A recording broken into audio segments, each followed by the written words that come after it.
The Cold Omaha Podcast Network.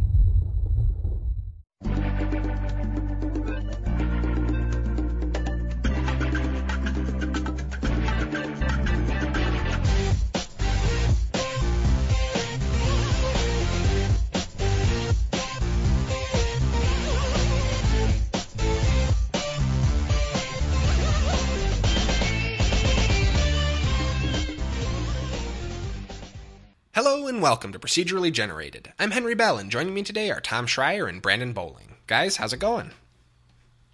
Pretty good. Just about to grab a slice of pizza and get this thing rolling. So, for those who may be curious about the inside baseball here, Tom loves to eat during my intros.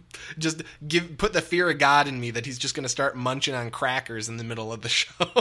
It's 6:30. This is prime eating time. It is 6:50, Tom.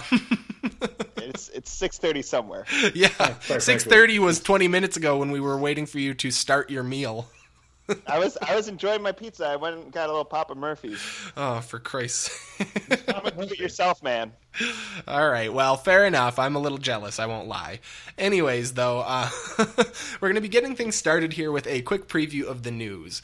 This week we're going to be covering the official end of Steam Greenlight, Battleborn Multiplayer going free-to-play, a big shift in Switch's online service features, the details on the Xbox Game Pass, and a whole lot more. But first, as always, we want to get things started with what we've been playing this week. And, guys, I'll be honest, it was kind of slim pickings for me, though that may or may not be because I'm between paychecks today. Did you guys play anything fun and new this week? Oh, yeah, I played Rime, which was a pleasant surprise. I kind of just walked into that on Sunday on a whim because I did my laundry early. Oh, really? Rime? Wait, what? Did you, what? Sorry. You, went to the laundromat and, there's just a copy sitting on the bench there? No, I just finished my laundry at 4, and I had nothing else to do, so I just was trolling Steam, and I'm like, oh, I remember hearing stuff about this. Well, I know nothing about this. I'm going to look it up, but tell us. So, Rime is, from the same vein as, say, Abzu and Journey, in the sense that it's that heavily cel-shaded, semi-exploration, semi-puzzler, where there's no words and everything's kind of spelled out to you via imagery. In the game, or actual, portraits that you unlock and things of that nature. Kind of gives me a bit of an Abzu meets Brothers vibe. Yeah. So the game is based off of a character, he's a little boy, and you wake up on this beach on this island, and you're like, oh, okay, well, let's begin. You don't really know where you are, what's going on, so you just solve puzzles, get a foxy friend. And when I say foxy, it's actually just a fox. Might be his. It's cute, though.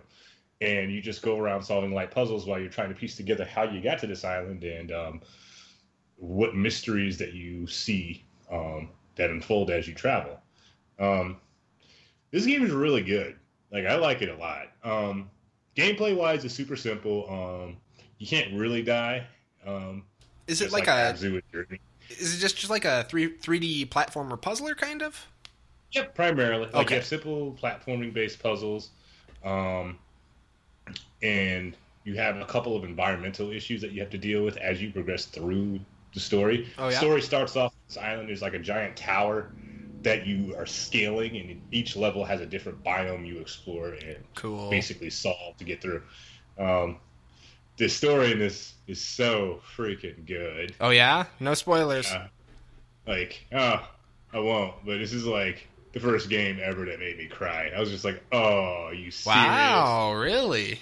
Yeah. The story is super good. Man, I might have to check this out. I figured out what it was about and started a new game to play it from that perspective. Cool. That's neat. I was just like, oh, snap. How long is it? You can beat it about 2 days. I would say if you know what you're doing, you could probably power through this in 4 hours. But if you're going to have fun, you could probably beat it in 6 to 8. Sure. Collecting stuff. So solid length for it's a $30 title, so that seems actually like a pretty good return. Yeah, I think that is good, but it's also its weakest. I think that, and also the fact that it's not particularly innovative in its nature. Sure. It's its biggest weakness. Because, yeah, it's 6 hours, average, but it's also in direct tune with a game like Abzu and Journey, which are good games, but they're they're like 10, 15, $20 at any given time, but the experience is 2 to 3 hours tops. But that 2 to 3 hours is compressed enough that it holds your attention.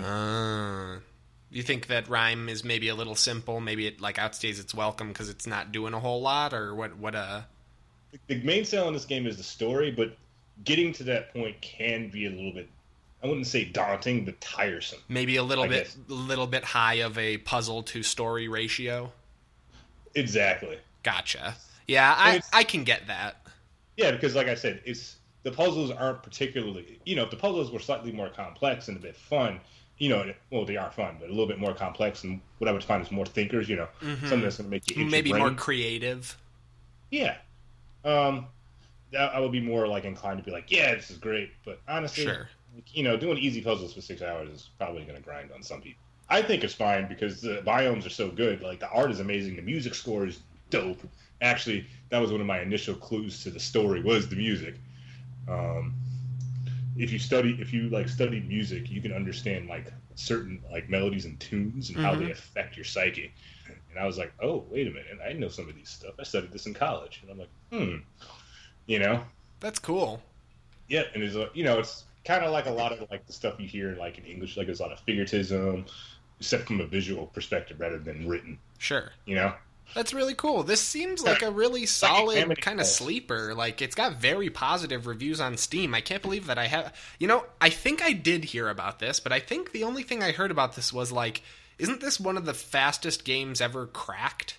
Like, isn't this a game that had de novo DRM and they cracked it in, like, record time? I don't know if it's the fastest game ever cracked. I know that it got cracked in a week because I know de novo... There was a couple of games that got cracked quicker. What happened was that it launched with the Nuvo, and people were complaining that the game was 5 days.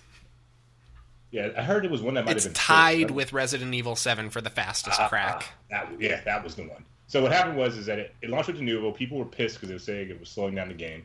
So then the developers came out and said, "Okay, look, we'll keep the Nuvo on until it gets cracked, and then we'll remove it." And the way that they said it made it kind of sound like a challenge. Yeah, they've done that a couple times now. Resident Evil, like in terms of its like not reception, but in terms of the buzz around it, I can see that game getting cracked in 4 days because like Resident Evil is a long-standing franchise that has a cult following and a large general following. Mm-hmm. Whereas you have your small, a small subgenre that's still very good and approachable, but not too many people are like itching to play Rime. Fair. It's still good, but It's kind of interesting, though, that a game with less appeal would be cracked just as fast. Well, it was because the developers straight up said... Yeah. I mean, isn't that kind of a general thing, though, now? I mean, that seems like we've heard that on several games, where they're like, yeah, we're going to have de novo DRM till it gets cracked, and then we're just going to take it out of the game, patch it out. Mm-hmm. Yeah. Which is what they did in this case. Yeah.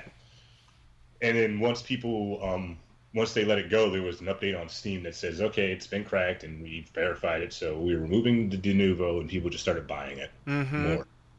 I would say from a technical perspective, honestly, I can't tell the difference because I noticed in the game there was some stuttering and there was some slight freezes in the game, even without de novo. So your results, of course, may vary. Yeah. But overall, it's a very good experience, thoroughly enjoyable. The one thing I will say about this game is that this game brings like color to the subject matter of this story in a way I've never seen before, and I love that. That's so really neat. I gotta say, I'm noticing a bit of a trend with you, Brandon. You're becoming more and more like avant-garde with your game selection. It's like super niche racers and then really, really like artsy games lately. I mean, yeah, I guess you could say that because honestly, I want something easy and that's like a subtle thinker. Like, to be fair, when I first realized like what the story was about in Rime, I lost sleep. No, sure. Like, no, man, I totally get it. No, I respect that. I just think it's really interesting. I think it's cool. More power to you. Nice to have somebody who's going to recommend these kinds of titles to me because, as is evident, they often slip under my radar. Yeah, $30 is it's a fair asking price. It is. It's a fair price for the game, I think. Mm-hmm. However, I personally would suggest the sale on this one. Sure. Mainly because of the nature of what you're doing. The actual gameplay content is not what I would define as particularly innovative, although it does play very well into what you're doing. Like, your character doesn't speak, but he interacts with things like you would, like, press A to hold or something of that nature. And then he uses his voice to either sing a melody or shout at things to activate other objects. Oh, that's cool. I like that. Man, I think I might pick this up if I can get it for like maybe $20-$25. I would say 20. I wouldn't go any higher than 20 with this one. Because at the same time, it's in the same vein as Abzu and Journey, and those games don't cost any more than $20 at any given time. This game is effectively the same thing except longer, and I don't think the extra $10 warrants it. Got it. So if you had to pick between those 3 games, which one would you recommend first? I would actually recommend Abzu first. Interesting. Because the experience is very interactive in the sense of just like the sheer amount of things on screen, being in the ocean, the colorful fish and stuff. But also, it's a feel good. The story in that game is feel good. Sure. It's naturey. Gotcha. It's a little less like lonely or artistic kind of thing. Where this game's so story is really good, but at the same time, it's different. Cool. Is the best way I describe it. I don't want to give you any hints. No, I totally get you, but I appreciate the perspective. That's really cool. I actually have to say, I think I'm going to check this out when I get it on a sale. Yeah, Journey as well, but Journey is a console-based game. And also, Journey is the only game out of the 3 that has a strong incorporation of the multiplayer, which is most likely exceptionally dead at this point. Sure. So, honestly, I kind of feel like Journey was of a time, too, just because that type of minimalist game, it was almost a prototype for them. I feel like they've kind of come a bit of a wave since then. Mm-hmm. But so credit where credit's due. Journey's great. I would say Abzu, Journey, then Rime. And the reason why Rime is third isn't because it's not as good or anything of that nature, but it gives you... You'll get a different perspective between the first and third games. Awesome. Which I think is super cool. Just based in how the story is. And it's so ironic, too, because it's amazing how well you can tell a story without words or letters. And then I play the Surge, and I'm just like, I hate this story. I hate everything about it. So many words, so little substance. Yeah, it's like, I just can't stand it. Because I'm a mecha guy. I love sci-fi. I love mecha. You're doing both those things in this game, and I can't in any way defend story. All right. So not worth it. Fair enough. I'll talk more about that later. Yeah. Well, before that, I'd like to talk about something that I've been playing that is super not new this week. I have finally gotten around to playing through the Fallout 4 DLC. Specifically, you guys know I checked out Vault Tech, basically all the smaller modules. I've had Far Harbor for quite a while, and for mods, a couple weeks ago I finally downloaded Nuka World, because so many mods just required all the DLC. So I picked it up, and I have a couple of things I want to say about this. Now, first up, if I remember correctly, both of you have at least played Far Harbor, right? I beat it and really liked it. Okay, I know you did, Tom. Brandon, have you played Far Harbor? No, I haven't played it. Okay, so I want to say, Far Harbor did get a fair amount of credit, but I almost feel like it was downplayed a little too much. Far Harbor is really, really solid. It is a large, well-populated landmass. I spent probably 20 hours or more, and I didn't do everything there. In Far Harbor, they have awesome new, lore and stuff. I love the new enemies, holy shit. The first time I ran into are they called trappers? The anglerfish things? Mm-hmm. Yeah, sounds right. I was there when you ran into it. They're horrifying. I was walking through, I saw some reeds, glowing reeds in the water, and I went out and I picked 2 of them, and I went to pick the third one, and a giant, Kappa monster burst out of the water and assaulted me. It was terrifying. But I have to say, I've been having a lot of complaints lately, thinking to myself how much of an... even Brandon was probably chuckling to himself when I was mentioning a couple weeks ago how I was lamenting the lack of water enemies in Fallout 4. I was complaining about how those, washed-up dolphin shark things that you see in Fallout 4 are never seen living in the game. And I have to say, this kind of scratched that itch for me. It made me afraid to go in the water, which is exactly what I wanted. That's how I think it should be in that kind of a setting. It looked fantastic. I really, really enjoyed the story. Really. I was shocked how much I enjoyed the story. The branching paths were amazing. I took Nick Valentine along as my companion for the whole thing, and, fell in love even more with that character somehow. Like, I have a sweet harpoon gun now and a bunch of other cool new guns and stuff. Like, honestly, I absolutely loved Far Harbor and can't recommend it highly enough. It was, considering the price, I'm actually shocked at how much content was there. I was going to say, the funny thing about this, and I have a lot of the same opinions, and actually, I think the characters you meet there, to my knowledge, were pretty fun. They were, I think they were distinctly better and more well-developed than almost anyone in Fallout 4. Like, the fact that based on the decisions you made, they would... Yeah, exactly. Well, Nick is part of it, though. Because they flesh him out almost more in that expansion than they do in Fallout 4 itself, for reasons I won't get into. But the characters too, like, it's interesting. They reference the way that you did missions. I'm gonna give you a quick example. This is not like a big spoiler or anything. Early on, you're asked to just help out with the residents of Far Harbor, see if there's anything you can do to kind of get a little trust out of them. And one of the jobs you're given by the Mariner, who's this woman who's obviously some kind of fisher, she wants you to collect some high-quality tools for her. And you go out and you collect these high-quality tools. And I'm like... sweet, I'm going to turn in this quest. These, I'm actually getting decent cap rewards. I'm actually getting to, use conversation tree stuff that's changing things big time, which I really appreciate and was not in Fallout 4. It's, vanilla. But not only that, so I go out, I collect these tools, and as I'm leaving the mission, this guy named Machete Mike walks up to me. He's like, hey, I don't know if you know what you got there, but that's actually, really valuable. And, I don't know if you'd be willing to part with it, but I got 3,000 caps that says, you may want to consider throwing it my way. And I'm sitting there like, oh, I'm the good guy. I'm not going to risk getting a bad ending for the Far Harbor stuff. No way. But then at the same time, I'm like, man, 3,000 caps is, a lot of money. So I spent, 20 minutes trying to steal it from him, but my pickpocket is terrible. And then finally gave up and killed him. What I did was I dismissed Nick so he wouldn't hate me for it. Killed Machete Mike and then chased Nick down while he was running back to Far Harbor and had him join my group again. Made 3,000 caps, and I'm thinking, oh ho ho, I outsmarted the game AI and this, that, and the other thing, because obviously the options are either help Machete Mike or help the Mariner, right? Wrong.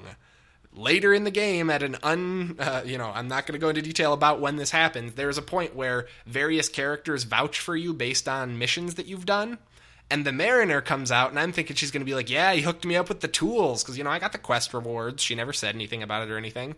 She comes out and she goes, yeah, I don't know if you guys heard about this, but Machete Mike was found dead in Far Harbor recently, or out in the swamp recently.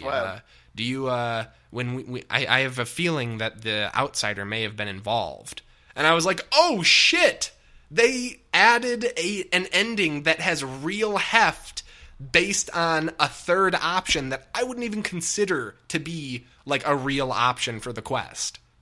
I killed him, took his money, and then turned in the quest to try and get the good ending, and instead got a third bad ending, which I totally deserved. I thought that was really cool and not something that you see in vanilla Fallout 4.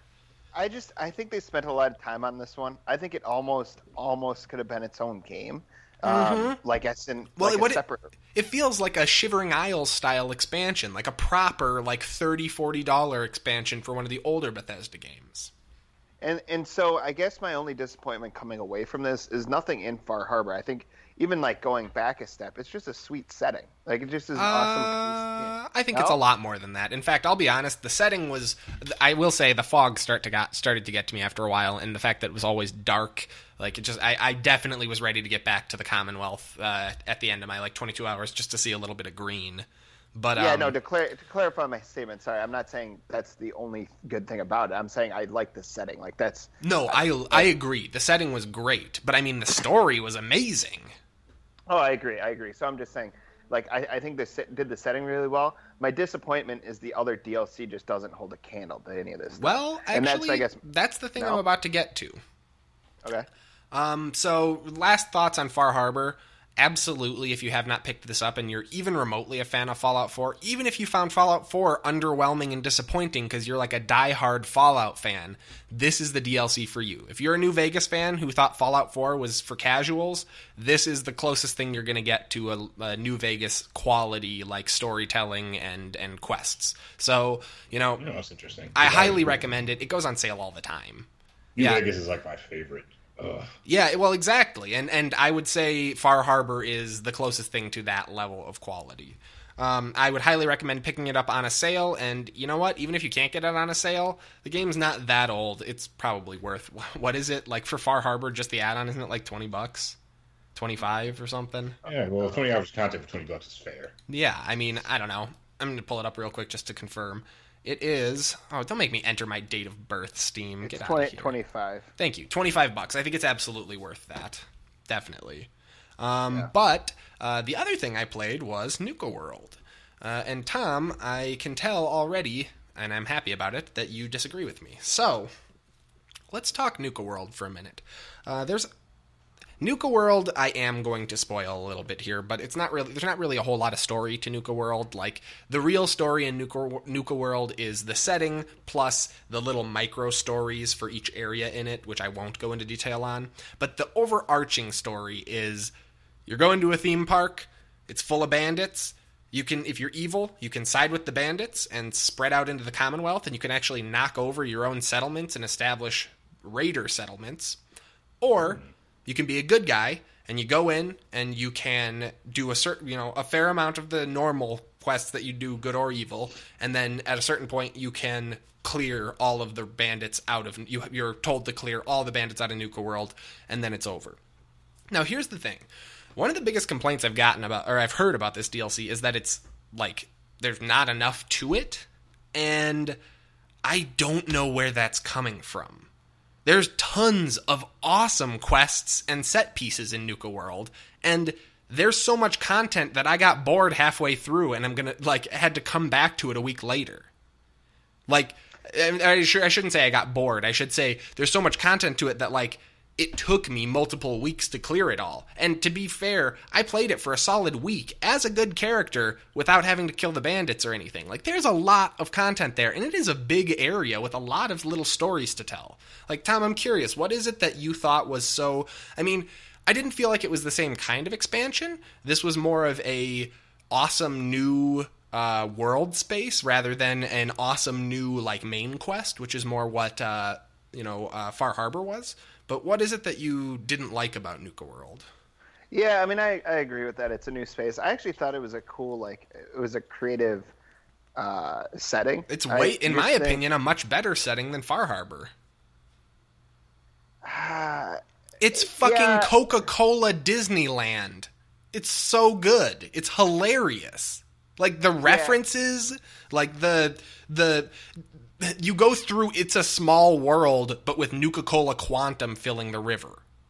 Like, so I actually, and I'm fine with the discrepancy. Like, I actually kind of like Far Harbor as this kind of, like, it felt kind of old school. I don't know how to... I mean, I feel they're different types of expansions is what it is. One is like a story DLC, and the other is like a world mass DLC. Yeah, and actually, like I said, I'm fine with both of those. And, like, I actually thought the Nuka World was cool. I don't know. I guess the missions didn't grip me a lot. I didn't really find the characters that exciting, where I really like the Harper ones. Like, were you not into, like, for example, like, were you not into... I mean, I can think of several great characters from it. Just, like, what about, like, you didn't like the Western town where you had to, like, serve Nuka-Cola Orange or Wild, I think it is, Nuka-Cola Wild, to 3 corpses at tables, and, like, you had to, like, you're doing all these, like, you're basically going around and using, a penny flattener to get all the souvenirs from the zoo. Like, you didn't like all that? I thought that was great. Or, like, the little, like, micro stories that were within it, like, of, like, Sito, the, like, Tarzan guy who lives in the, like, great ape exhibit and has, like, a family of gorillas he lives with. Like, how do you didn't like that stuff? I thought that was great. I don't think I got to Sito. I don't think you did the DLC then, though, because, like, you go in, you have to take on the boss of the Raiders in the first, like, 10 minutes of the DLC. Yeah. And then you become the boss of the Raiders, and the first mission is to clear out the rest of Nuka World, and that's one of the sections.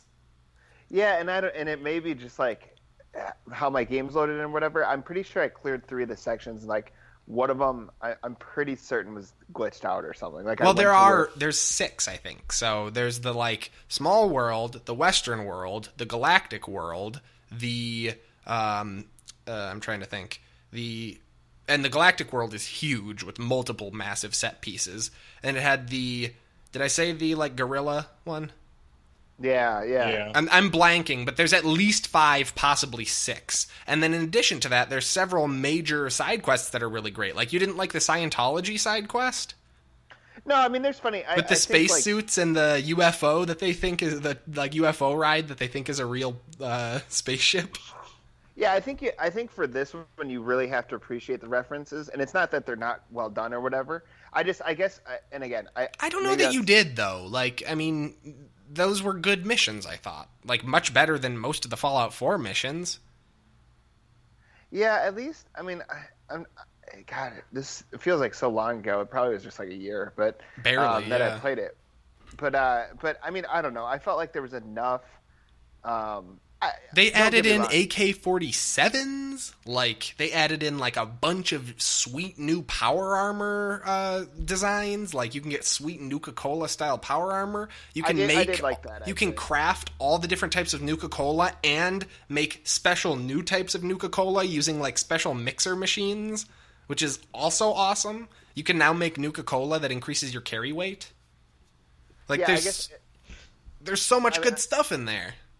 I think to articulate, I think the number one thing I didn't like is that, like, I really liked the characters in Far Harbor, and I guess I must have liked the characters enough in 4. Again, going back to the core one, I'm trying to remember. That's crazy to me. Who did you like in 4 besides Nick? I mean, the fact that they're not this memorable would tell you that's. I like What's-Her-Face. Who was the girl? Don't you dare say Piper, I'll lose it. I like Piper too. God, like Piper's the worst. Oh, I know, you're talking about the gal from the Battle Zone. Yeah, I liked her, the drug user. She was pretty dope. Yeah, she is cool. She is cool. Because you had an option to like either facilitate that habit or like help her kick it. Oh, forget that. That's not why I liked it. I liked it because she was the only one who didn't judge me for taking buff out so I can carry shit out of the dungeon every time. Nick Valentine is like constantly, he's like, Nick Valentine hated that. It's like, what? I took a buff out so I could walk out the door. Like, I'm just gonna quick travel and it'll wear off, Nick. Like, calm down. You know, what does a synth even know about drug use? So wait, which one? Judgy. Was Piper the journalist? Yeah. Yeah. The most obnoxious character in the game. No, that goes to what's his face. Yeah, you're right. It's Winston. Or, sorry, not Winston. Anyways, holy crap. Minuteman. The Irish... Preston Garvey. Preston's not Winston. Preston, thank you. Oh, yeah. Preston's terrible. But, no, the Irish lady I thought was cool, but that might just be... I got good Irish blood in my veins. I don't know. I'm trying to think. There was a handful that I liked. That's really not a fair comparison because those are companions, not NPCs. There are new companions in Nuka World. Gage is a new companion, and he does have cool dialogue and a story. No, right. I just like the people in Far Harbor better. I guess that's what I'm getting at. And that's I think fair. like that's totally fair. But I feel like that's not what Nuka World was trying to do. Nuka World was trying to give you a new playground to run around on, some fun new set pieces and quests, adding in some much needed missing content like the AK that they put in, which is great, and also adding in a ton of variety for clothing and armor. Yeah, so to be clear, I think it adds, it doesn't subtract. I want to be clear about that. Well, I should hope it doesn't subtract. Yeah. So I think it probably the missions are catered to what it is. You can describe it as a playground. I think that's fair. I guess I probably got 30 plus hours out of that. I got more time out of Nuka World than I did out of Far Harbor. Far Harbor, the quests were really, really fun, but like Nuka World just there's a lot of shit there. Yeah, and I guess I just wasn't that compelled. Like, once I saw each area, I wasn't that compelled to I think what I wanted is another story, and this was a playground, and maybe that's I feel like too you may have missed rather than that. This wasn't a DLC that had one big story. It did, but really it had a bunch of really good small stories. Like if you follow the terminals in, I think it was in the River of Nuka-Cola Quantum exhibit. If you check out the different terminals, you can like see the inter-office correspondence between the medical staff and the Nuka World leadership and stuff, and like them trying to compensate for different stuff, and like warning like when the Nuka-Cola Quantum River gets made and all that, and they're giving out all these free samples. They're like telling them what signs to look for in kids getting like what they're calling the shakes and stuff like that.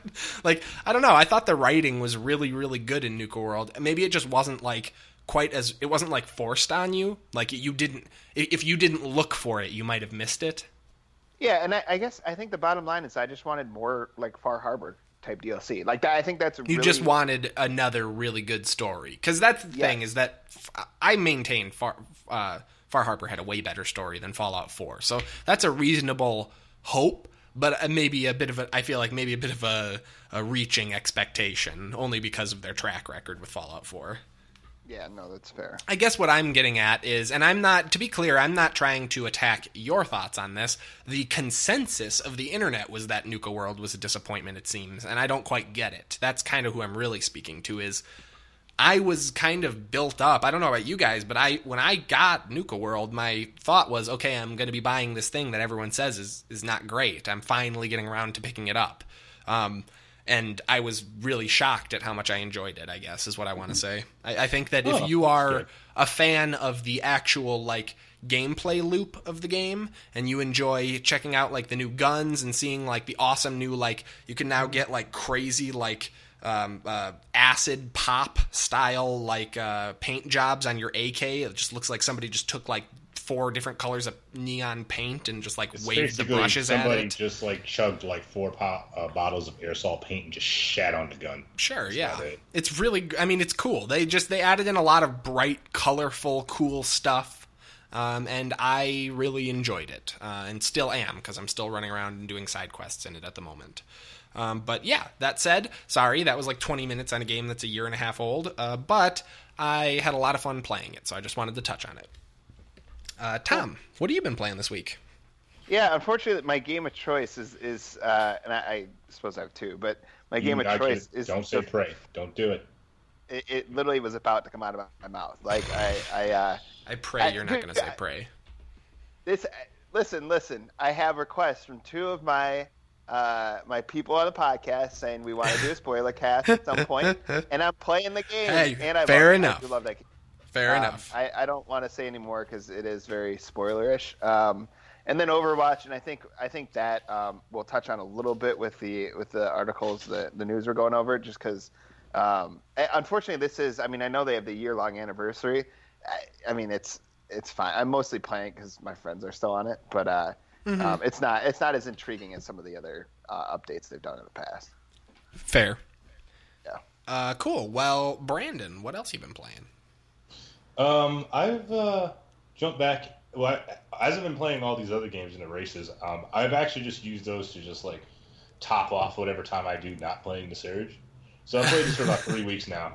Oh wow, you're still on the Surge. Jeez. Well, because you're taking copious breaks. I get you.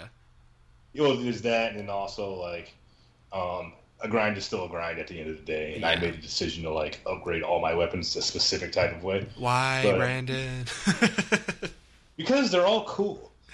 Yeah, I know. I've heard that the grinding is already intense, and you're like, I'm taking the grinding challenge. Yeah, so like because I started playing the game, so effectively, like I've gotten a lot of hours in. I've gotten a couple bosses under my belt, got a bunch of sub bosses under my belt. Mm-hmm. This game, I've come to the conclusion that everything about this game is crap except for the gameplay. The gameplay shines so well, but everything else is kind of meh. The story is, like I said earlier, is absolute trash. Sure. I can't believe a game could just not use words or letters and still tell a very compelling and emotional story. And you have this, which has every excuse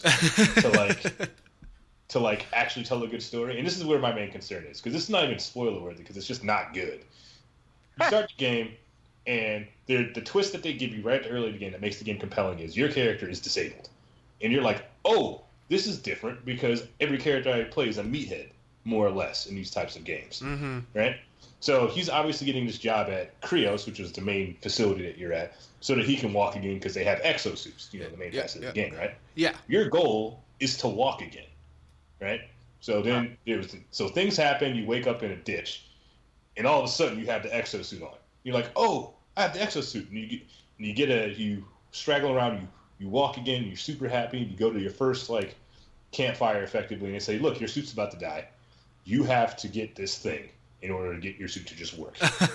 And I'm like, that makes sense. That's good because, that's compelling because I just got the chance to walk and now there's potential for me not to. Right. And there's people trying to kill me.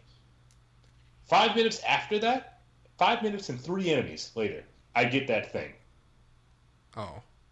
And I'm like, oh, okay, so then I go and there's then there's another character that's like, you need to go inside. And I'm like, why? I just got what I needed. I had no reason to help you. I haven't worked a single day at this damn job, and people are trying to kill me. So now, you expect me to go inside? So now that you're 120 hours in or whatever, what are your has the story picked up at all since then? No, because at that point you already know what's happening. It's oh, there was a rogue AI. That's what's going on. Sure. So and it's just bland and not very interesting, and the character is drier than a brick. Well, that is disappointing. I guess I will probably be avoiding this game rather than waiting for a sale like I was planning on. Well, here's the thing. The story is not worth the game. The gameplay is freaking great, on the other hand. I played this game for 15, 20 hours, and I still haven't gotten sick of the grind or the gameplay. And a lot of people have been complaining about, oh, yeah, it's just a Souls clone. I'm like, yeah, it actually is kind of a Souls clone. It takes all the good things from Souls and augments the weaker thing. Everybody complains about Souls. Specifically gameplay you're talking about, right? Yeah. The gameplay is golden, with the exception of 2 decision choices that I'm not particularly thrilled with, and 1 enemy type that I don't like. Everything else is good. Nice. The bosses are solid. I just wish there were more. Every character you fight is good. There's been a lot of complaints about, oh, the game's too hard. Everybody can kill you. And I'm like, yeah, that's kind of the point. But then again, when I do get killed, I don't feel bad. And there's mechanics in the game that allow me to gamble, which is one of the biggest sells. I'm enjoying this more than I'm enjoying Bloodborne in terms of gameplay. Huh. Straight up. Cool. Feel as hell. Because nice. Well, that's a pretty resounding review. Yeah. My only gripe about the gameplay, honestly, is one robot, which is basically a box on 3-wheeled legs, and every other robot in the game has ability to dismember a part of it that usually does the greatest amount of damage. Mm-hmm. This one doesn't, and it's just a box. So when you hit it, nothing really happens because it's a box. So it's just a grind to kill it, and I can't stand it. Its only weak point is its rear leg, and you're fighting a box, so it's really hard to get there. I mean, you can do it, but I just don't like that enemy type. I'm not a fan of the progression system for how you for your weapons. The game works is that you get affinity points for the weapon that you kind of use, and there's 5 different types, which I've talked about in the previous podcast. This directly affects your damage, and that is a big deal because you can upgrade your weapons 3 times in the first playthrough, and God knows how many in the second playthrough. God, I'm never going to find out. But good. The thing about it is that all the weapon types are cool. I mean, there's probably what I would define as 1 dud in each category, but all the weapons are super fun to play. I have a freaking bow staff that automatically extends itself when I lock onto an enemy and electrifies. I'm like, that's super cool. But I also have a one-handed weapon that I like because it's just a giant electrified sword that does AOE damage when I slam it on the ground. That's cool. I have a hammer that's also a rivet gun. I'm like, oh, this is all cool ass stuff. I don't want to just get into one type of weapon, but if you're a player, you're going to play with what you're most good at, and you're not going to experiment because these weapons have cool combos, and it's cool to experiment with quick attacks, even with heavy weapons, to try to conserve your stamina and stuff like that. And this game doesn't give you the option because of that. That's why I chose to do the grind route, so I can always have my weapons up to par, so I can use whatever the hell I want. Mm-hmm. Now the game tries to offset that by having what they call a scaling. The scaling is it's called a skill scaling stat that is an active effect on the weapon. Your beginning weapons have low, and a lot of your specialty weapons have it very high. So as you progress, you can actually get weapons up to a certain point, to an adequate point very quickly. The thing about it is that just shouldn't be a thing at all. Like, I should just have flat damage upgrades as I upgrade my weapon, period. Yeah, that does make sense. Choose, and then I can choose next, rather than saying, oh, I want to use this weapon now because it's faster and it's cool and I haven't used it in a while. But no, I got to grind for like an hour to get it up to where it needs to be. That's the part of the grind that nobody. Yeah, that is troublesome. It's like they're punishing you for experimenting. Exactly, but everything else is great. Like, the hitboxes in this game are better than any game I played, or any Souls-like game I've played so far. Like, they're better than Bloodborne by a mile. Like, and the lock-on feature works amazingly well. If I want to hit a body part, I will hit that body part. Nice. And it's fair in the sense that if something's in the way, I will hit that instead of the body part. The hitbox system in this game actually works really well. That's probably pretty important considering that's like the core of combat. Exactly. It works well. And I just really like that for it. And then it comes down to, and then after playing it and still liking it, it does come down to one thing. It's like, this game is pretty good. Like, the gameplay is so stellar to me, I think, that it's worth $20 just based off the gameplay. I wouldn't pay full price for it because, like, it's a whole package and there's some parts missing. Sure. Like the story. Like, there's good lore except for the story. Like, this story that's told through the weapon parts and the weapons and some of the gear, like your exosuit gear, which is actually pretty interesting. Like, they make a lead pipe actually kind of interesting. I'm like, oh, this is pretty cool. But, like, the story is just not good. Like, there's no way around it. And I do say at the end of the day, though, that this is what I would define as a plausible Souls-like game, in the sense that its gameplay is that of Souls. It brings something new to the table, not something particularly new, brings something different to the table, and implements it well. So it is a clone, but it's also a good clone, and it differentiates itself just enough for it to be a legitimate game. And we're going to go through these growing pains until this genre of Souls-like fleshes itself out. And I like, because there's mechanics in this game that would have made my Bloodborne experience super more enjoyable, like the hitboxes, the fact that I can bank my souls or my tech scrap, so I can choose whether or not I want to gamble. Cool. Because if I want to gamble, I get a bonus scaling, so I get more scrap the more scrap I have. But if I'm doing it, and I will do that if I'm grinding, but I'm not going to do that if I'm exploring a new area where I don't know where the enemies are. That is cool. Having that extra bit of control makes a huge difference in a game with such high stakes. The game rewards you for taking the chance of dismembering. Like, not only do you get scrap and and weapon and armor parts for doing it, you also get, like, scrap bundles that don't go away if you die. So you can just play the game, die a couple of times, and you lose some tech scrap here and there. But as long as you've been collecting and actually, like, skillfully fighting your enemies, you can walk out of that whole experience with up to 20,000 scrap, because you've just banked it through, like, consumable tech scrap piles. That is nice. From random enemies. That's cool. That's cool. I like that. So sure. Ultimately, I think this is a all right game. It's all right. It's all right. It's not great. It's not overtly innovative, but it is a positive step in fleshing out this series. Yeah, and I think it's definitely a step forward, too, for like Namco companies making Souls-like games. Like, it's definitely a step forward for that burgeoning genre. It's also a step forward for Deck 13, because, like, Lords of the Fallen had issues. They addressed these issues in this game, and, like, as you flesh it out, you're starting to notice more issues that need to be fixed. And yeah, hopefully the next one fixes the issues with this and is even better. Like, I think if this game had a good story and they dropped that progression system, this game would be very good, quite frankly. There would still be some irksome things about references to how many bosses there are, to the difficulty, but that's just the nature of a Souls game. Because there's a lot of sub-bosses in this game that are pretty interesting, and the sub-bosses aren't just one enemy you fight. Nice. There was one sub-boss that was just a floor of a new type of enemy, and it was super fun to fight.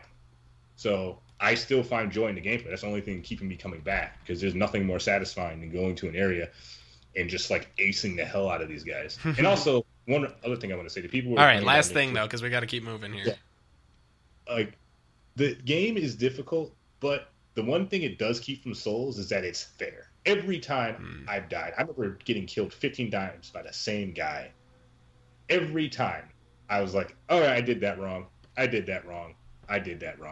Nice. Let me take that out and fix it. And that's the core of a Souls-like game. Yeah, that's really important, that you don't feel like the game robbed you. Yeah, it's like memorization of the map, locations of enemies, and understanding your stamina usage as well as your combos. Because like a Souls game, once you initiate a combo, you are stuck into it until you're done.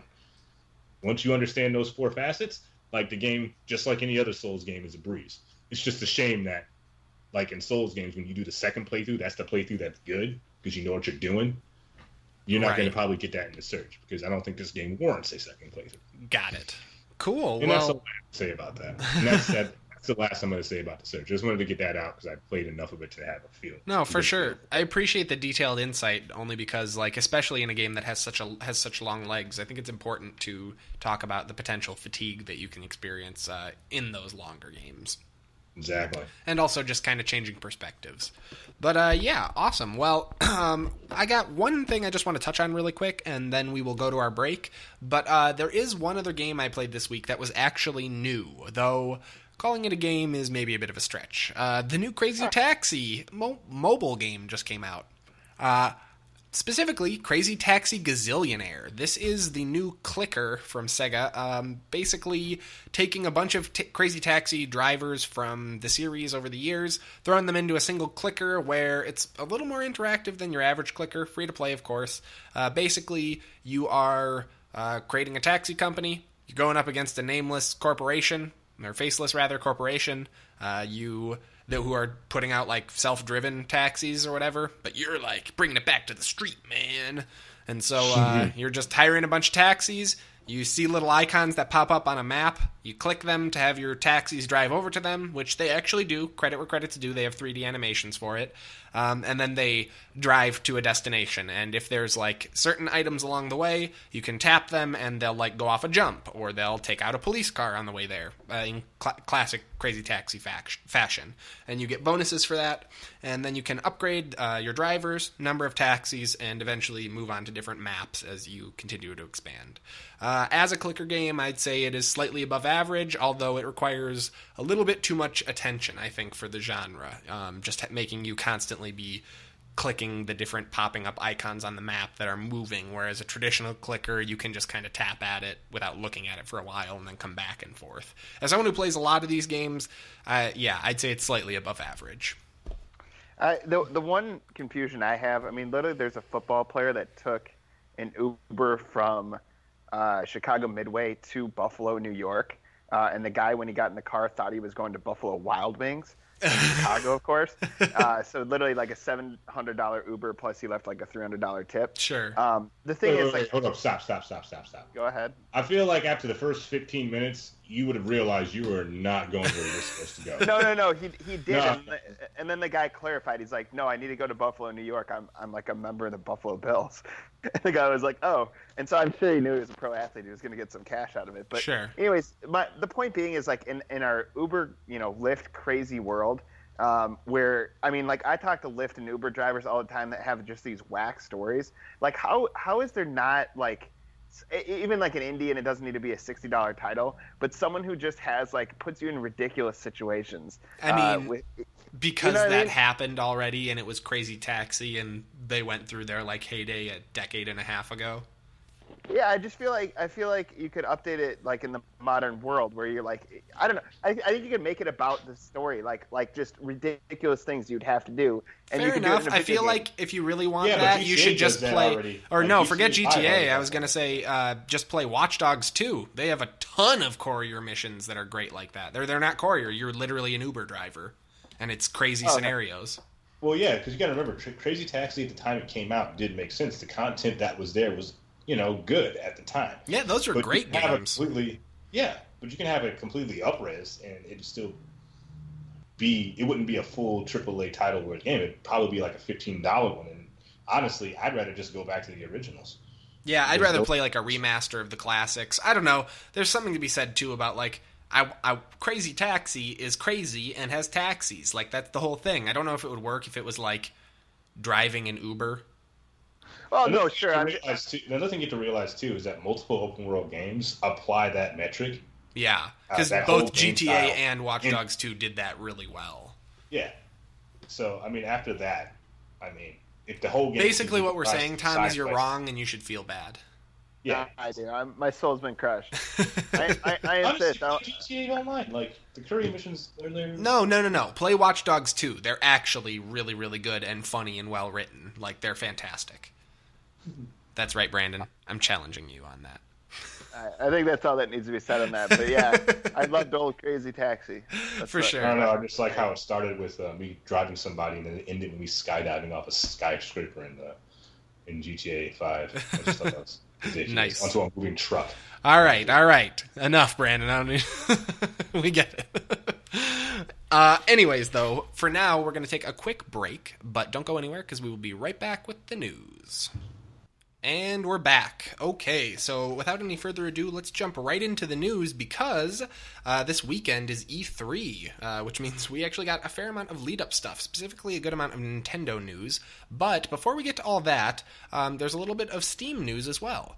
First up, Greenlight is finally retired. It is completely gone. As of this week, the Steam Greenlight program is no more, which is, I think, pretty fantastic. That also means that starting June 13th, which is 5 days from today, if you're watching or listening on the day it's released, we are going to be able to see new games that are being submitted through the new program. This is a pretty big deal to me. I gotta say, Steam Greenlight is... I just thought this would be a good opportunity to reflect. Like, it's been an interesting roller coaster. I gotta say, like, I was definitely an early supporter of Steam Greenlight, specifically because there was one game in particular that really bothered me that it never made it on Steam, or at least until the Greenlight system, and that was Paranautical Activity, which you guys probably haven't heard of.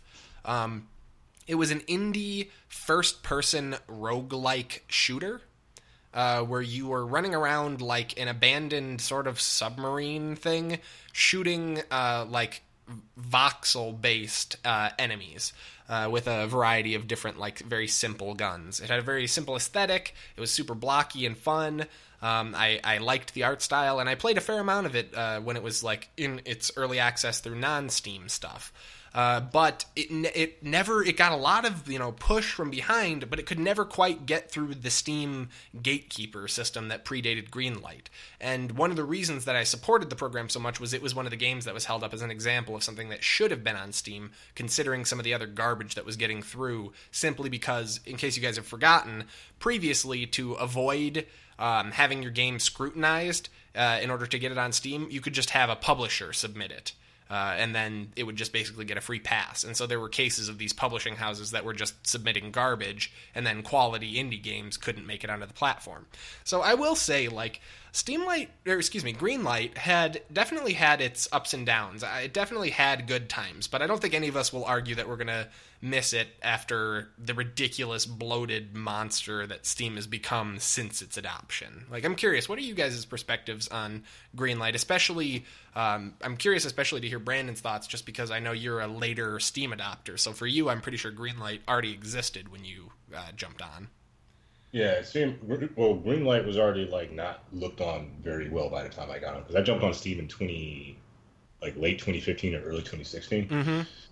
and at that point it had already ballooned out into something terrible. So sure, because this is the heyday when people were making tons of money off of trash games.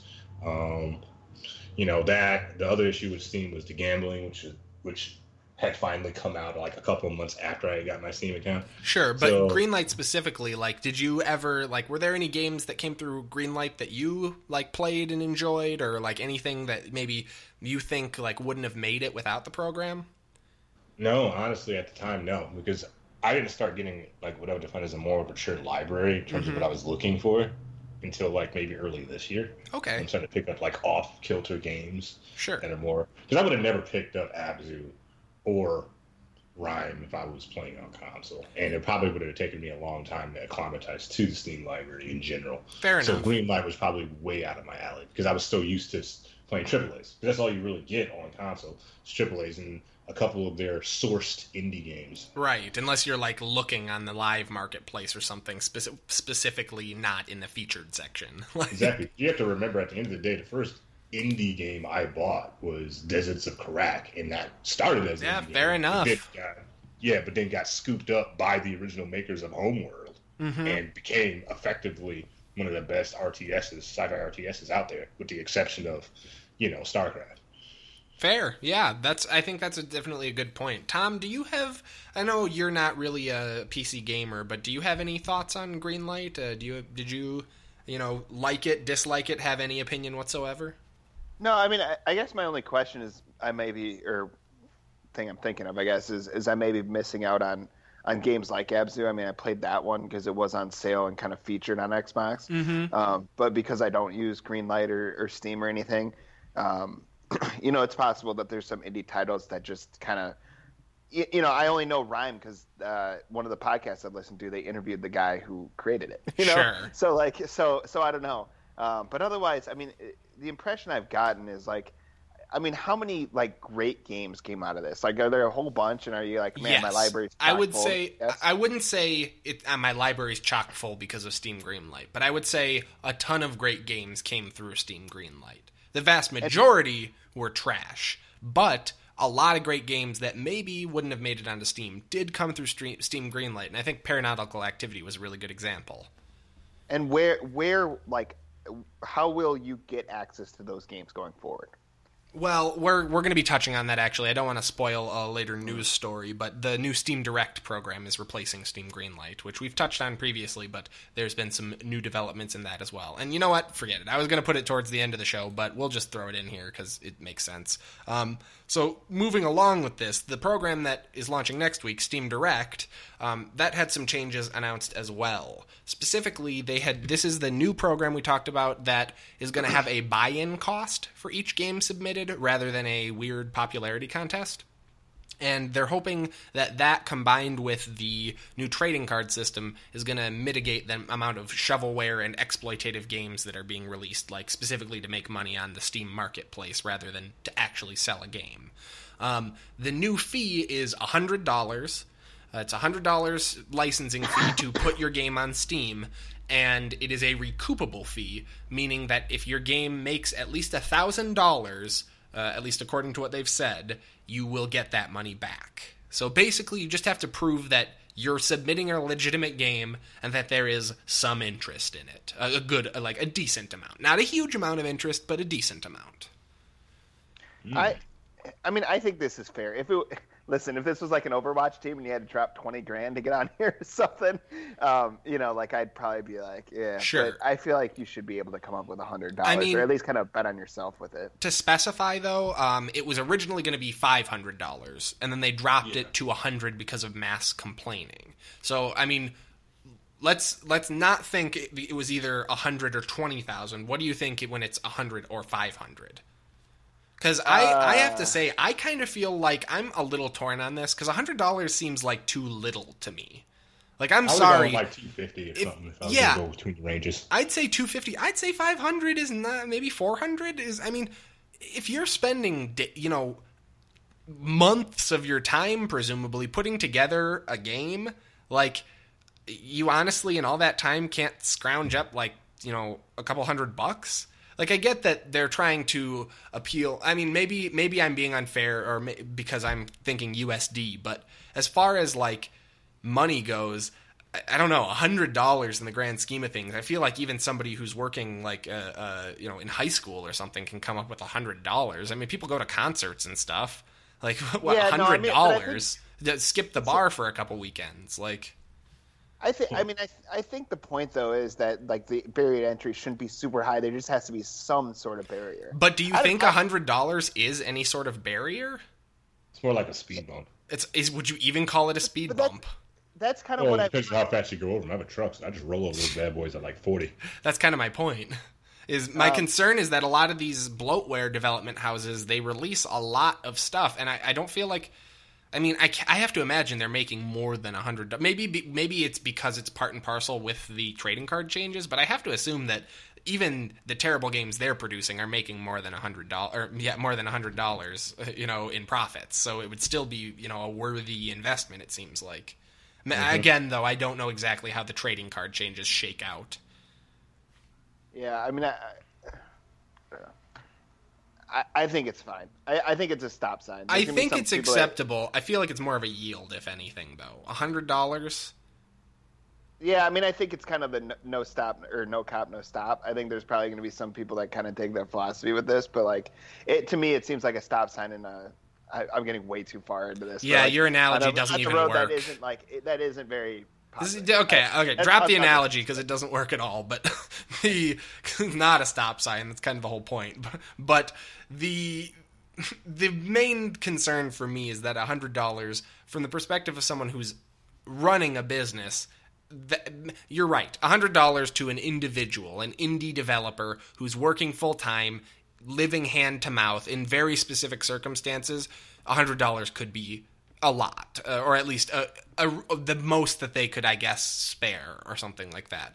But I mean, I have to imagine that a lot of these shovelware developers are teams of people doing it because of their turnaround and stuff like that on additional games and all that. So I guess my thought is like, if you have 6 people whose whole job is to make scam games, you don't think the 6 of them can put together $100? No, right. I'm sure there's a way around it. I think those people could find $250 or $500, but I don't know. I mean, I think there's a risk involved anytime you do something like this, and that's probably one of them. Yeah, for sure. I'll be curious to see if we see a decrease in like asset flipping and stuff like that in like games that are just using pre-made origin assets and all that, which we saw a lot of previously.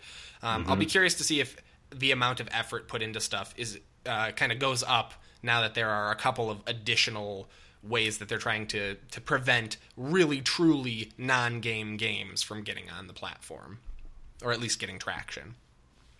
Anyways, that's really all the Steam news this week. However, we have plenty of other news. First up, here is one for all you Apple users out there. Tom, this is you.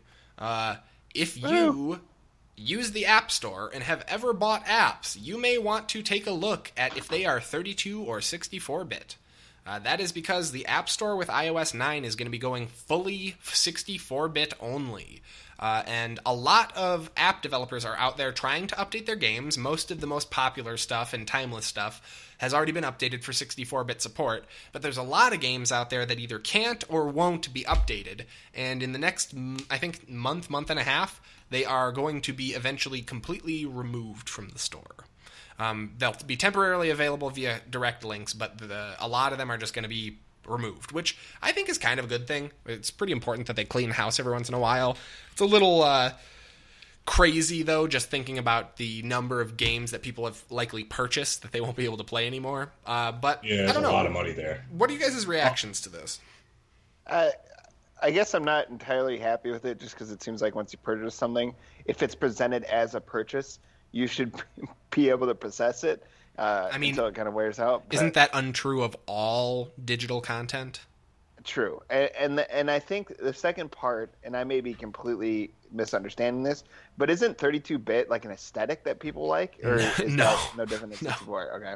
No, okay, so 16-bit graphics. 8 and 16-bit are graphics. That's what I'm getting at. 32 and 64-bit are operating system architectures. It's a little bit different. Yeah. For an example for you that you might have heard would be there's 32 and 64-bit Windows operating systems. 32-bit Windows operating systems can't utilize as much RAM, among other things. It's just like an older system architecture. Yeah, like a lot of old engineering programs like that I interact with at my job. So we actually maintain like 2 or 3 32-bit systems so that we can leverage some of our older software that's still relevant for specific types of projects. Exactly, and this would be a case where that would be kind of the idea. If you're curious, you should probably look into seeing if you can, if a game is 32 or 64-bit, see if the developers have any plans. If you have any much-loved classics on your phone, maybe re-download them while you still can. And, or just get an old phone that's not running iOS 11. Sure, or if 9, you have like an old iPhone, like 4S, like you should still be it is 11. I'm so wrong. Sorry. No, it's okay. Exactly. So many. The other thought I have on this is I've heard a lot about these people, or it might just be a person who is really making an effort to preserve games. And this is it's more a movement, kind of really. Yeah. Yeah, and I really do think it is part of history, and I think it should be contextualized, and I think that people should have access to these. This is obviously more of a cartridge thing, that these cartridges are wearing out, and they're trying to digitalize them or whatever. Sure, but, yeah. And I would also say, too, like, I don't have an expectation that the original Mario is going to run on Brandon's PS4. Sure. Or that's maybe a bad example. I don't think the original Mario is going to run on my Switch. Because the iPhone... and specifically, like, iOS 11 is so different than a lot of the operating. Like, hardware has changed since you got those apps, probably. You've probably gotten a new phone. Your operating system has changed, so software has all changed. Like, there's a lot of... I feel like a better analogy... I'm trying to even think what a better analogy would be. Because, really, it's kind of weird that we have this expectation with apps like, that they're going to transfer like they do. To run. The original Doom on the original architecture to run on, like, a new PC without, like, significant changes. Right. Because one of the first games that I got, like Quake 4, like, I had to go in and change code so that I could get the textures to load in because it wasn't designed for Windows 7 at the time. Exactly. It was designed for, like, Windows XP. Exactly. And like, then it was an old game. Or, like, for example, like, you know, StarCraft Brood War was, or maybe still is, free to download in anticipation of the StarCraft HD release. But there's a reason that it's free. It's because it's, like, only runs in 4x3, and it's not compatible with all systems, and, like, you know, it's the old version of Brood War. And so, I don't know. It's weird. I feel like the real thing here is I feel bad for the developers that coded 32-bit games and are unable to update their apps to 64-bit. Like, because there are some apps that it's tied to, like, the core of the game's code. And so they have to relayer, like, everything. Exactly. So basically break the game apart and then reformat and stack everything back together. It's like taking out the foundation of a house and expecting it not to fall. Exactly. And so, I don't know. I don't necessarily think that it's the end of the world, and I am happy to see that they're going to do some level of removing stuff from the App Store, because holy shit, do they need to clean that thing up.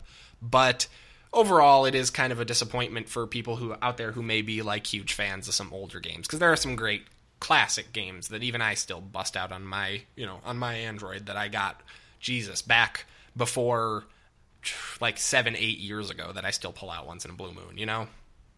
Yeah, I mean, there's still games that, like, I will whip out my my original Xbox and play. For sure, exactly. After all these years. So, anyways, just wanted to mention that to you guys. And also, you know, maybe you want to be that guy and just get like an iPhone with iOS 10, download like a bunch of rare, you know, 32-bit games that you know are going the way of the dodo, and then throw that thing on eBay.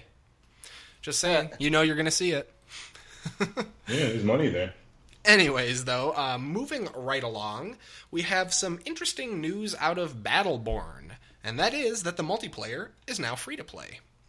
And this is kind of interesting. I guess I should clarify. It's the competitive multiplayer, not the, like, co-op single-player stuff. So that is still has to be paid for. However, it's partially free to play now. You can now do what they're calling kind of a free trial.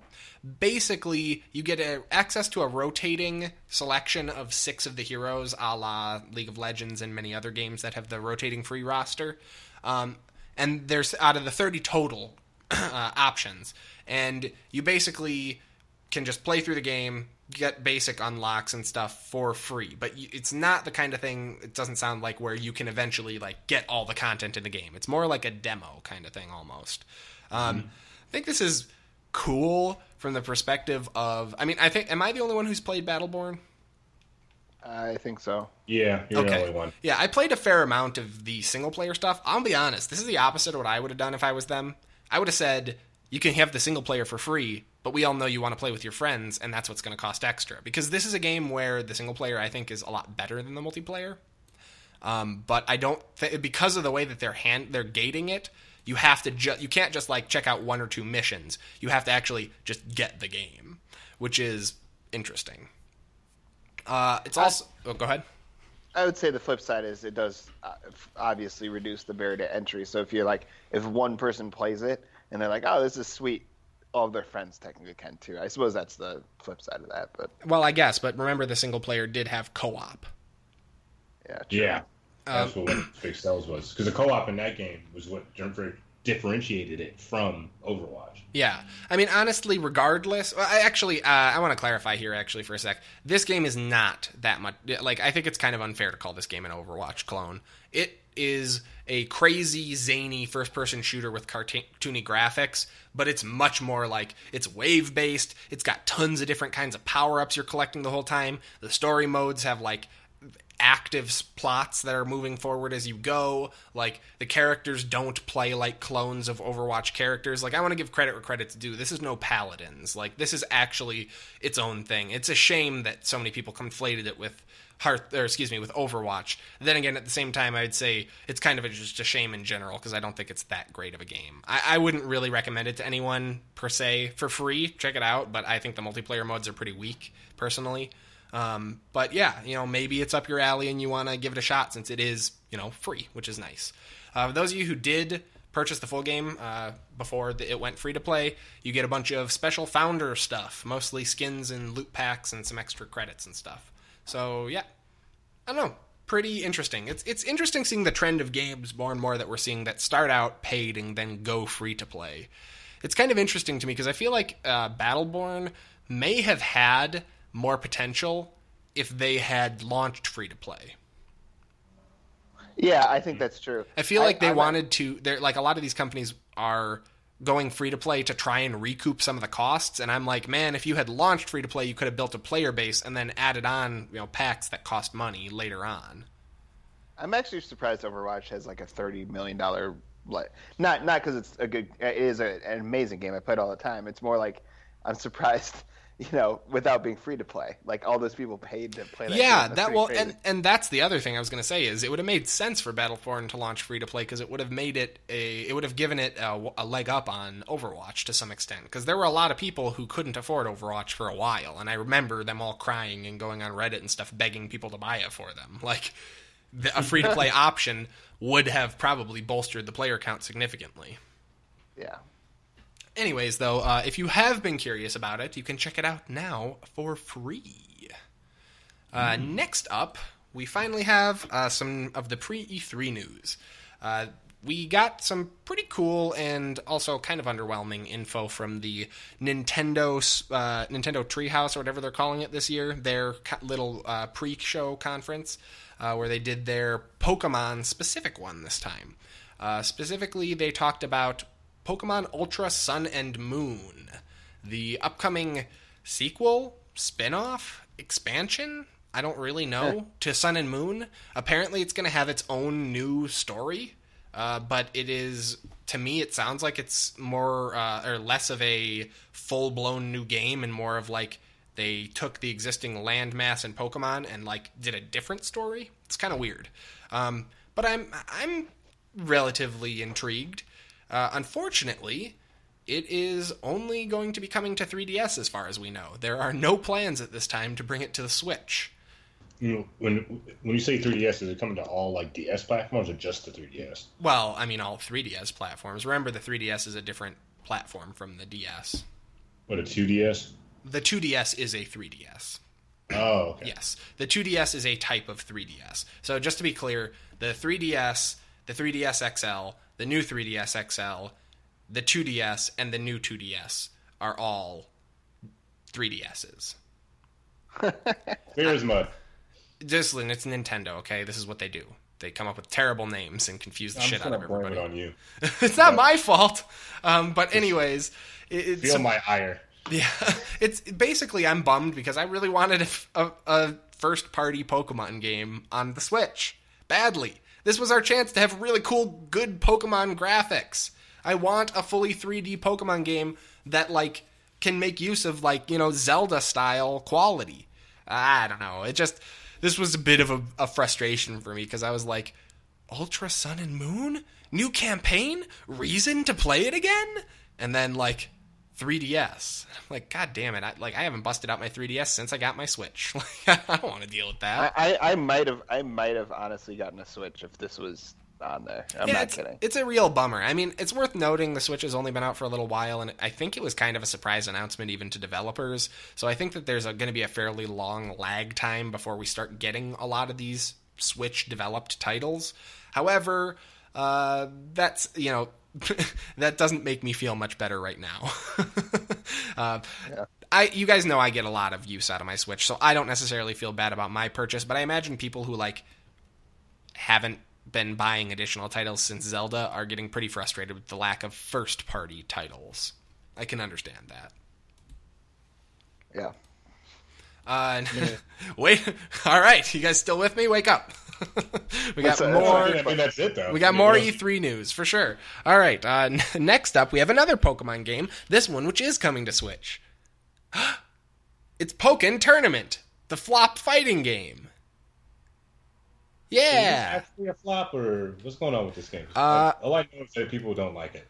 Well, it's like a weird, it's one of those weird Japanese style arena fighters. So it's not really it's not like a traditional fighting game like you'd think of. I don't know. It's it's an interesting choice to me just because it didn't get a great reception. Yeah, I remember it being launched a while back, and everybody was like, oh, and then there was nothing. I just don't understand Nintendo's hate of making money. They understand what people want. Why won't they just make it? Why wouldn't they port at least port Smash Bros, port Pokemon, port something relatively recent over to the Switch from the 3DS? The other thing too is Pokemon's built for this, where you could take it mobile. I know, that's what I'm saying. I don't understand any of this. It's utterly confusing baffling. To me. It's really confusing. I agree. However, if you were a big fan of Pokken Tournament, you can pick it up. Pokken Tournament DX is coming out on September 22nd of this year. I don't know that I will be checking it out, but we'll see. You have the 3DS. I would do it on the Switch if I was going to check it out. But that said, I just don't know that this is my style of game. If I want to play a weird Japanese arena fighting style game, I would probably play Xenoverse 2. You have a point. Anyways, though, that was all of the Pokemon news we got. However, we had one more bit of Switch news that was actually pretty exciting and very out of character for Nintendo. After the universal and massive backlash against the ridiculous pricing on and I guess service that you were getting out of the Switch's online service that they're going to be rolling out later this year, or next year rather, they listened. They changed their minds. Now, before, you guys may remember, you were paying $20 a year, which I will say is a very cheap price compared to the other consoles, for online services. Right now, they're all free, which I've been enjoying. I'm going to be a little bummed when I have to pay money to play Street Fighter Online, but whatever. Because there are some additional benefits. Previously, you were going to get a classic game every month that you could play if you were actively subscribed during the month that it was offered. Then at the end of the month, it would be removed from your library, and you could pay for it if you wanted it, which is by far the greediest, worst deal out of any of the online services. When you think of games with gold, PS Plus, anything, even for God's sakes, even the Origin on the house deals are better than that, and they have a new one every 3 months or whatever. It's just crazy, and everyone told them that. And shockingly, they took that into consideration, and they've changed the way that they're handling it. Now, subscribers are going to be getting access to free versions of NES, at least to start out, NES-only games, specifically Super Mario Bros. 3, Balloon Fight, and Dr. Mario were given as examples that'll be on the first month or whatever. Before, they said they were taking everything away. Now, if you download it and you're actively subscribed, you get to just keep playing it. It's basically, they're going to have a library of classic games a la Netflix or something like that, and users can pick from that library, play any of them as much as they want, and as long as they stay subscribed, they can go back and forth, and they'll always be able to come back to it, which is pretty awesome, I have to say, assuming it's not a rotating, in any way a rotating catalog, which I do assume to some extent it will be. However, I do have a couple of, caveats here. The first one being, out of those three games, Mario 3 is probably the only one that I would actually play. I don't really care about Balloon Fight or Dr. Mario. And even then, I don't know that I would play, like, that Mario 3 would be, like, enough to make me feel like it was a really good deal. So I'm hoping they add some better stuff later on, and more specifically, the fact that they've said they're only taking it into consideration to do SNES games is insane to me, because I feel like that's what everyone really wants. Like, at least from my perspective, that's what I really want.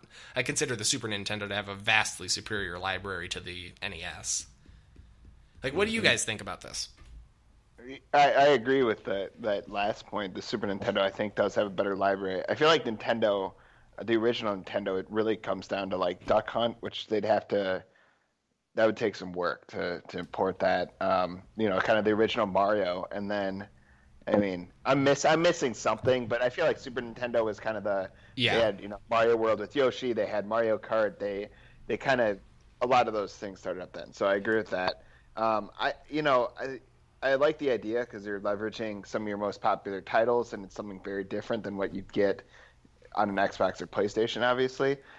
It would be kind of fun. I sure they're not going to do this, but it'd be kind of funny to kind of make like a Super Nintendo version of like Smash Bros. Or something that you wouldn't see, like, sure, that was never created. Unfortunately, the aesthetic is cool. Yeah, unfortunately, it doesn't sound like they're going to be rolling any original or like new content to this. Yeah, so I mean, I like what they're doing actually, as long as it's decent enough titles. But it'd be fun to create something new. Like, I don't know. I just think that, especially with indies and stuff, like that old school look is really popular now. For sure. I think too, we really should applaud Nintendo for actually taking fan reaction into consideration and changing their minds. That's a very non-Nintendo move. Like, Brandon, what do you think? Like, you've seen all of the ridiculous business decisions they've made in just the last 6 months. Like, what do you think about this change in their kind of MO here? Well, I'm kind of glad it's manageable now, I think, and people are going to be happy. Like, right now, we're in this kind of phase where people are totally hipster about their games. You know what I mean? Definitely. We like the old stuff. I think, too... People are playing more of the old stuff than the new stuff at the moment, because it's a little bit of disenfranchisement. Yeah, definitely. And I think, too, a lot of the like hardcore gamers nowadays are at the age where when they were kids, these were the games that were, out. It's exactly. Kind of going more SNES nowadays, but, we're still got the tail end of a lot of people who were playing NES games. So, yeah, ultimately what my feel is, at the end of the day, is I don't like subscription-based services in general, but the cost here isn't that bad. Sure. And the reality is, as much as I really, truly hate this as a PC gamer, console online service just costs money for some reason. I don't understand what I'm paying Nintendo for, but I guess that's just the way things work now. And if this is what they're going to do, like, it's the best deal out of any of the consoles.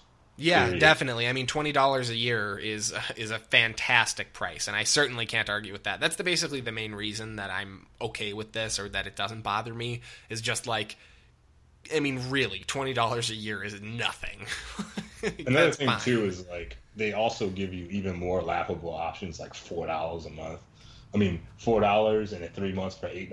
I'm like, well, yeah, all right, fine. Just take my $20. Yeah, exactly. And on top of that, you are getting a substantial library. Like, yeah, I will talk more about it once they've announced more of the stuff that's going to be in it, because I think that's what it really comes down to is, as much as this is definitely an enticing change and we're all excited at the prospect, we should probably just hold off to see what the full catalog is going to be before we cast any judgments, I'm under the impression that it's going to be, like, a lot, but I could be very wrong. Yeah. I wouldn't the first time. Sure. I mean, who knows, but on the bright side, we actually do know about the Xbox Game Pass now, which I want to move along to because we have access to the full list. So for those of you guys who don't know, the Xbox Game Pass is the new Xbox subscription-based service for Xbox One owners. Basically, it's a backwards compatibility style Netflix library of games, very similar to what we were just talking about, that will allow you to play a variety of stuff for $10.95 a month, which really doesn't, that seems reasonable. It's about on par with Netflix, and looking over the games list, I have to say, this is a really solid list of games. Like, there is a ton of great stuff here. I was kind of shocked, actually, that a lot of people reacted negatively, saying like, "Oh, there's not that many new or great games on there," and I'm like, man, I think there's a ton of amazing games on here. Maybe not brand new, but shit, dude. Like, some of this, I mean, I'm just looking really roughly. Banjo-Kazooie, Banjo-Tooie, Bionic Commando Rearmed 2, hilarious. Your wife is your arm. That's a good game. Friggin' Bioshock 2, Bioshock Infinite, Blood Bowl 2, Braid, Brothers, what else? Castle Storm, Comic Zone, Classic Comic Zone, Dark Void, Defense Grid, De Blob 2, Devil May Cry. I mean, Double Dragon Neon. I'm basically just reading the list at this point. Fable 3, what else? The entire Gears series, Grid 2, Halo 5. I mean, there are a lot of, I don't know about Halo 5, but there's a lot of solid titles in here. And we got to the letter H, you guys. Like, there's 111 games on this list, and that was just A through H random highlights. Like, honestly, Devil May Cry is not the first one. It's like the last one. Yeah, it's the most recent. Really game. The one that I just paid money for over the weekend.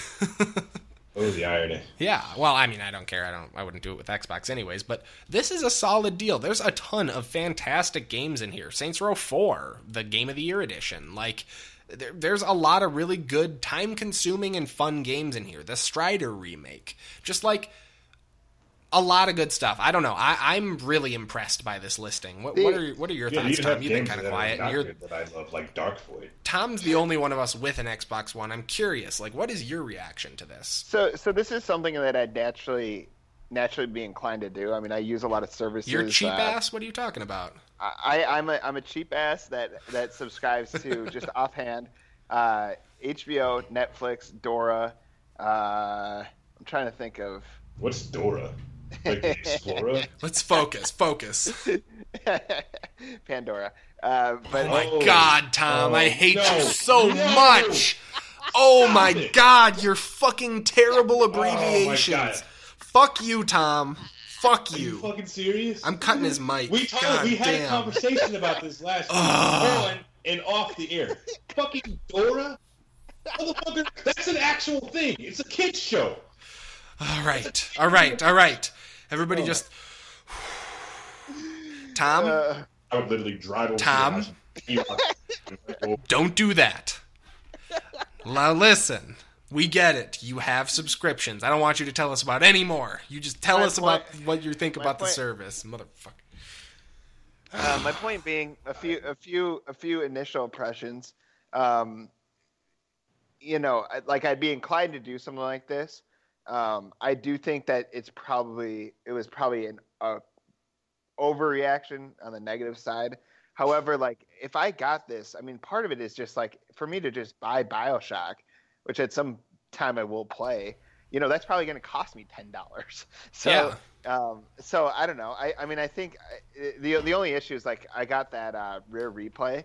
And a lot of those games, for example, are on here. And, like, I have a lot of the ones I'd want to play, like a Saints Row or whatever. What you're saying is they have games in it that you like enough that you already bought them? Yeah, I mean, I think that's kind of it. Because, that's hardly fair. Because, like, 3/4 of the games that I listed I've played that I was recommending. I mean...